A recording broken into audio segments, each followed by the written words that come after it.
Welcome back. কেমন আছো তোমরা? চলে এলাম 10 বছর আগে কি হয়েছিল পার্ট 4 নিয়ে। হাসান বলে উঠলো, আচ্ছা আন্টি আপনি যেটা ভালো মনে করবেন ওইটাই হবে। তখন ওর আম্মু বললো যে আমার তো কোনো ছেলে নাই, তোমাকে আমি নিজের ছেলের মতো করে দেখে শুনে রাখবো। তখন ওর আম্মু বললো, হাসান তোমার এতে কোনো সমস্যা নাই তো? না আন্টি আমার কোনো সমস্যা নাই, আপনি শাসন বারণ সবকিছুই করতে পারেন, আর এটা তো আমার বড় সৌভাগ্য আন্টি, আমি মায়ের মতো একটা মা পেলাম। আচ্ছা শোনো, তোমাকে আমি কালকে কলেজে ভর্তি করিয়ে দেবো, কালকে থেকে তুমি কলেজে যাওয়া শুরু করবা। এখানে তুমি 2 মিনিট দাঁড়াও, আমি আসতেছি। আচ্ছা ঠিক আছে আন্টি। ওর আম্মু ঘরে গিয়ে ওয়ার্ডরোব খুলে 20,000 টাকা আনে, হাসানকে বলে এই নাও 20,000 টাকা, এই টাকাটা নিয়ে গিয়ে চুল দাড়ি সবকিছু কাটবা, কেটে কিছু শপিং করে বাসায় ফিরবা। তখন হাসান বলে উঠলো, এত টাকা কি করবো আন্টি, আমার এত টাকা লাগবে না, আপনি অর্ধেক টাকা রেখে দেন, এত বেশি বুঝো কেন, আমি যা বলছি তাই করো, নাও এই টাকাটা ধরো। আচ্ছা ঠিক আছে আন্টি দিন। এরপরে হাসান বাজারে আসে, আসার পরে চুল দাড়ি সবকিছু কেটে নেয়, শপিং মলে গিয়ে নিজের জন্য অনেকগুলো শপিং করে এবং বাসার লোকদের জন্য একটা একটা করে জিনিস কিনে নেয়। প্রায় 5-6 ঘন্টা জার্নি করে বাসায় ফিরে দেখতে পেল সামনেই ওরুর আব্বু আম্মু টিভি দেখতেছে। তখন হাসান বলে উঠলো, আন্টি। তখন ওরুর আম্মু বলে উঠলো, এটা কি হাসিব নাকি অন্য কেউ, পুরা রাজকুমার লাগতেছে। তখন হাসান মুস্কি হাসি দিয়ে বললো, আন্টি কি যে বলেন না, কই রাজকুমার আর কই আমি। তখন ওরুর আব্বু বলে উঠলো, না হাসান তোমাকে সত্যি রাজকুমার লাগতেছে। তখন হাসান আবারও মুস্কি হাসি দেয়। তখন ওরুর আম্মু বললো, আন্টি আপনার জন্য একটা শাড়ি এনেছি,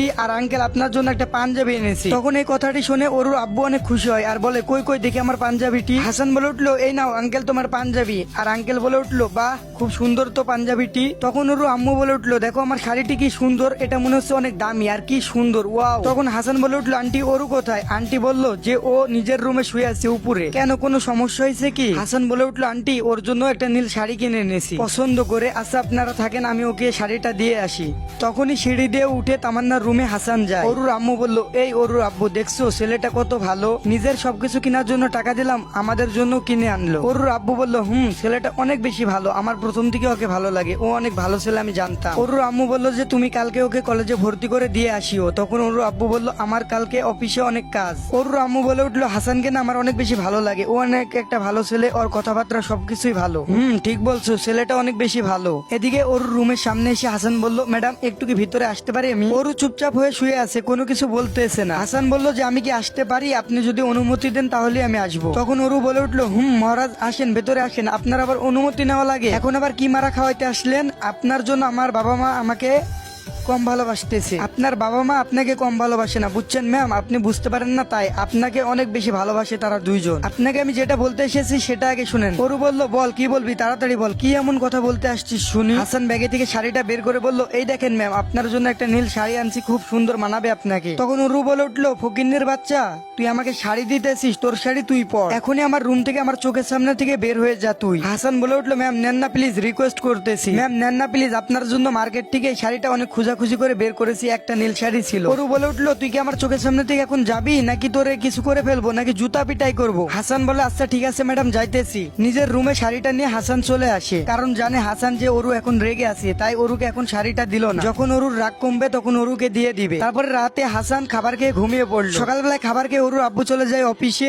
ওরুর আম্মু আর হাসান যখন কলেজে যায়, ঠিক তখনই কলেজে ঢুকার সাথে সাথে সব মেয়েগুলা হাসানের দিকে তাকিয়ে আছে। মেয়েগুলো সবাই বলে, ও কি কিউট একটা ছেলে, এত সুন্দর ছেলে। হাসান একটু দেখে লজ্জা পেয়ে যায়, আর সব মেয়েরা তাকাবেই না কেন বলেন? এত কিউট একটা সুন্দর ছেলে যে কেউ দেখলে ক্রাশ খাবে, এটা স্বাভাবিক। এরপরে ওরুর আম্মু হেড স্যারের কাছে গিয়ে হেড স্যারের সাথে কথা বলে হাসানকে ভর্তি করায়। তখন হাসান বলে উঠলো, আন্টি আপনাকে যে কি বলে ধন্যবাদ জানাবো বলে বুঝাইতে পারছি না, কোনো ভাষা খুঁজে পাচ্ছি না। তখন ওরুর আম্মু বলল, আমাদের কোনো সন্তান নাই, তুমি না আমাদের সন্তান, তোমাকে আমরা ভর্তি করবো না তো কে করবে? এখন তুমি মন দিয়ে পড়ালেখা করো, তোমাকে মানুষের মতো মানুষ হতে হবে, তোমাকে অনেক বড় হতে হবে। তখন হাসান বলে উঠলো, ইনশাল্লাহ আন্টি, নিজের সর্বোচ্চ চেষ্টা করবো। তারপরে ওরুর আম্মু বলে উঠলো, আচ্ছা ওরু থাকো, আমি গেলাম, একসাথে দুজনে বাড়িতে আসিও।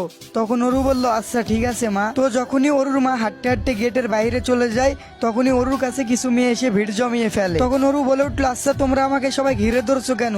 ওই মেয়েগুলোর মধ্যে একটা মেয়ে বলে উঠলো, আচ্ছা ওই ছেলেটা তোমার কে হয়? ছেলেটা দেখে তো আমি প্রথমেই প্রেমে পড়ে গেলাম। আর একটা মেয়ে বলে উঠলো, ওরু কথা শোন।